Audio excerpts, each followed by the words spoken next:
Selamat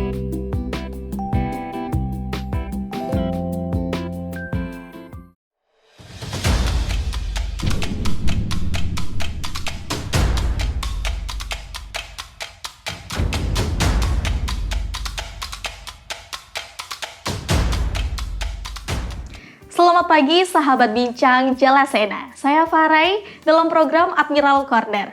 Kali ini kita akan mengangkat sebuah tema semangat Malahayati dengan narasumber kita tentunya yang sangat luar biasa pada pagi hari ini bersama Ibu Laksamana Pertama TNI Purnawirawan Dr. Nora Leliana. Beliau saat ini bertugas sebagai Dekan Fakultas Kedokteran Gigi Universitas Hang Tuah, Surabaya. Apa kabar Ibu? Kabar baik, selamat pagi. Baik, tadi sudah perjalanan dari mana Ibu pagi hari ini? Saya pagi ini sudah 2 kegiatan. Pagi jalan di lapangan Tor, kemudian kita acara dengan teman-teman dari IKAS Madabaya. Kebetulan saya ini juga begitu pensiun di Surabaya, saya mendapatkan teman-teman yang saya pikir sudah hilang. Ternyata teman-teman balik lagi dan saya saat ini dipercaya menjadi Ketua Ikatan Alumni Smada SMA 2 Surabaya dan juga Ketua Ikatan Alumni SMA Negeri 1 sampai 9 Surabaya. Jadi kegiatannya banyak sekali. Banyak sekali ya. Jadi selain menjadi Ketua Alumni SMA 2 dan juga SMA 1 sampai 9, kesibukan lainnya seperti apa lagi Ibu? Saat ini saya sebagai dekan di Fakultas Kedokteran Gigi Universitas Hang Tuah, Surabaya. Universitas Hang Tuah itu miliknya Angkatan Laut, Mbak. Kemudian saya juga mengajar sebagai dosen S2 di Fakultas Manajemen Pertahanan Universitas Pertahanan RI di Salemba, Jakarta. Jadi saya mondar-mandir, tapi kesempatan juga nengok cucu. Saya nenek dengan 4 cucu. Oh, Masya Allah. Dari 1 anak, alhamdulillah. Alhamdulillah, masih terlihat sangat awet muda ya Ibu ya, karena rajin olahraga di Bukan pagi awet hari. tua ya Mbak ya? Iya, ini masih terlihat sangat gaul ya Ibu ya, masih terlihat sangat muda sekali. Baik, sebagai wanita, Ibu pernah menjadi korp wanita Angkatan Laut yang sukses. Nah, motivasi apa atau mungkin ada kiat-kiat untuk teman-teman dari TNI Angkatan Laut, generasi muda, untuk agar memiliki semangat Malahayati seperti Ibu Nora? Sebetulnya saya ini nggak muluk-muluk Mbak. Cita-cita saya nggak muluk-muluk. Dulu saya pengen jadi dosen ya. Ternyata saya harus masuk Angkatan Laut. Saya pengen jadi dokter, ternyata saya harus jadi dokter gigi. Ya. Semua yang saya jalani bukan pilihan saya. Tapi ibu saya bilang, kamu harus bersyukur apa yang di depanmu, nikmati dan laksanakan seoptimal mungkin. Dan ternyata betul, saya jadi dokter gigi, saya bisa jadi kepala rumah sakit, saya jadi tentara, saya juga bisa mengajar. Dan ternyata di akhir jabatan saya mendapatkan kesempatan menjadi dekan di Fakultas Kedokteran Gigi dan dosen. Nah, itu jawaban Tuhan ini panjang sekali, tetapi di tengah itu kita harus bersyukur. Pesan saya jangan pilih-pilih jabatan, jangan pilih-pilih tugas. Apapun tugas yang diberikan pada kita itu adalah yang terbaik. Ya, kemudian bagi yang sudah bersuami, nomor 1 adalah izin dari suami. Diskusikan dengan suami tugas kita. Ya. Kalau suami tidak paham dengan tugas kita, cari akal. Ya. Diakalin suami ini bahwa sebetulnya kita juga nggak pengen tugas tadi, ya. Tapi ini dinas membutuhkan kita dan suami pasti akan paham karena dia menikah dengan seorang kowal. Ya. Kemudian yang selanjutnya, apabila kita dapat kesempatan, manfaatkan semaksimal mungkin kesempatan itu. Kita nggak boleh cengeng. Dan saya tidak suka berdebat, nggak. Saya tidak suka berdebat dengan laki-laki. Nah ini ya, kita ego laki-laki itu kan ada. Jadi pada saat resmi acara atau rapat, itu saya jarang berdiskusi, berdebat dengan mereka. Tapi apabila ada yang tidak sesuai, ya, saya akan di belakang layar. Ya, saya akan sampaikan pada mereka. laki-laki kan tidak mau dipermalukan juga di depan forum. Ya, itu salah satu juga. Jadi kita tetap sebagai wanita, apabila dapat kesempatan yang sama dengan laki-laki, kita jangan terus memposisikan diri menyaingi mereka, enggak. Gitu. Tetapi kita mengalah untuk menang. Jadi itu kiat-kiat untuk teman-teman generasi muda saat ini yang harus tetap memiliki semangat malahayati seperti itu ya Ibu ya. Dan kita harapkan juga kowal-kowal yang sudah purna ini, ya, begitu kita purna, kita jangan berhenti. Banyak sekali kegiatan yang bisa kita lakukan. Betul sekali. Ya, bersilaturahmi dengan teman-teman. Ya, saya tadi jalan itu 80 orang Mbak sekali jalan. Wow. Belum yang goes. Yang goes juga begitu. Sekali goes, setiap 2 minggu sekali kita goes. Ini pesertanya juga nggak pernah di bawah 50. Selalu rame-rame alangkah ya, kayanya, ya, alangkah kayanya kita punya teman banyak. Baik, mungkin sahabat Bincang Jalasena penasaran bagaimana Ibu selama bertugas di TNI AL selama ini. Karena kan kalau Farai tahu ini Ibu ya, bahwa di TNI AL itu kebanyakan itu gender laki-laki yang mayoritas seperti itu di kemiliteran. Nah, sebagai Ibu Nora yang bertugas di TNI AL, melihat kamu wanita seperti Ibu tuh, menurut Ibu bagaimana? Saya bersyukur ya, TNI Angkatan Laut memberikan ruang dan kesempatan yang sangat banyak, sangat luas bagi kami perempuan, khususnya Korps Wanita Angkatan Laut, untuk mendapatkan kesempatan yang sama dengan pria. Kami juga mendapatkan jabatan-jabatan struktural, bahkan strategis. Mungkin ini terinspirasi dari semangat Malahayati, kepemimpinan Malahayati, yaitu pahlawan wanita yang dengan ketokohannya, dengan keberaniannya telah mengalahkan pasukan sekutu. Dan memang banyak kebijakan Angkatan Laut yang terinspirasi dari kepahlawanan Malahayati. Luar biasa. Dan saya juga sempat membaca biografi Ibu Nora dan di situ tertulis bahwa Ibu pernah menjabat sebagai kepala rumah sakit pertama kali sebagai dokter wanita Angkatan Laut, khususnya dari dokter gigi ya Ibu.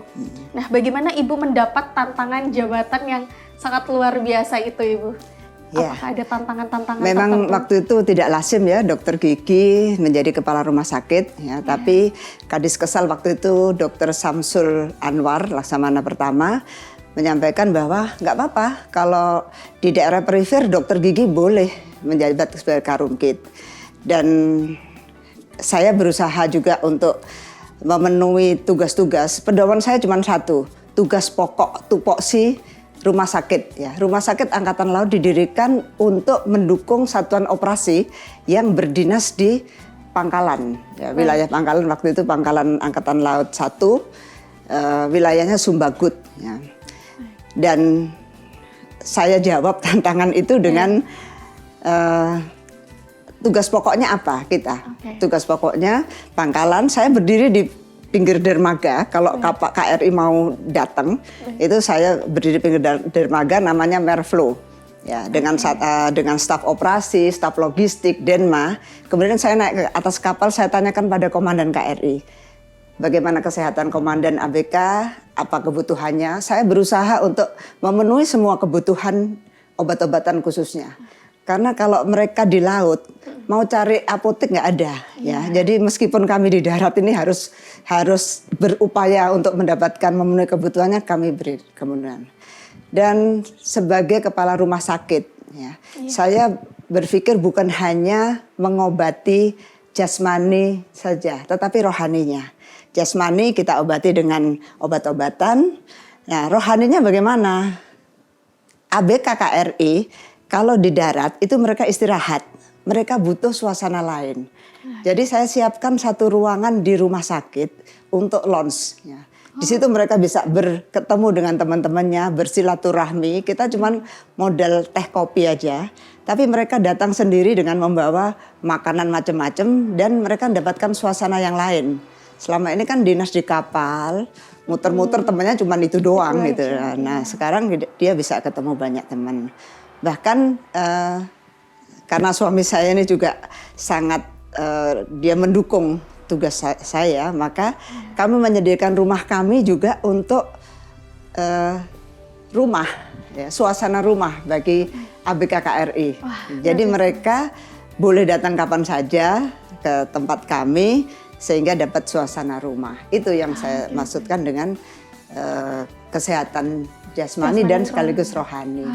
Nah, dengan demikian yang semula saya sebagai PJS waktu itu juga nangis-nangis Mbak, masih muda. Kenapa itu Ibu nangis-nangisnya? Masih muda, Iya. baru 2 tahun jadi tentara, tiba-tiba suruh jadi kepala rumah sakit gitu kan. Iya. Dan GAM waktu itu lagi seru-serunya, sehingga banyak yang harus kami tangani. Ya. Tapi dengan adanya kami kembali kepada tugas pokok kami untuk mendukung Pangkalan, oleh karena itu akhirnya saya ditetapkan menjadi kepala rumah sakit. Ya. Seperti itu, wah sangat luar biasa sekali. Dan tentunya tadi Farai dengar kalau disupport dengan suami ya Ibu ya. Wah luar biasa, karena kan kebanyakan itu kalau zaman sekarang perempuan dilarang untuk bekerja, apalagi kayak perempuan-perempuan ini harus di rumah seperti itu. Tapi dengan jabatan yang diberikan kepada Ibu Nora, suami sangat mendukung ya Ibu ya. Ya begini Mbak, jadi sebetulnya kita kembali kodrat kita perempuan. Perempuan ini saya bisa bekerja karena izin suami. Ya. Jadi semua saya kembalikan pada suami saya. Apabila saya mendapatkan tugas apapun itu, saya tanya suami, saya diizinkan enggak ini? Kalau enggak, saya siap keluar dari Angkatan Laut. Ya, tapi ternyata suami saya tipe orang yang senang istrinya bekerja. Jadi kedudukan apapun saya, waktu saya jadi komandan, otomatis suami akan jalan di belakang. Tetapi itu semua sudah kita sepakati, sudah kita sudah menjadi izin suami, jadi aman saja saya. Aman saja ya Ibu ya. Jadi waktu menjalankan tugas juga tenang seperti itu ya. Baik, selain itu pada biografi mengenai Ibu yang saya baca bahwa Ibu juga pernah menjabat sebagai Komandan Pangkalan TNI Angkatan Laut.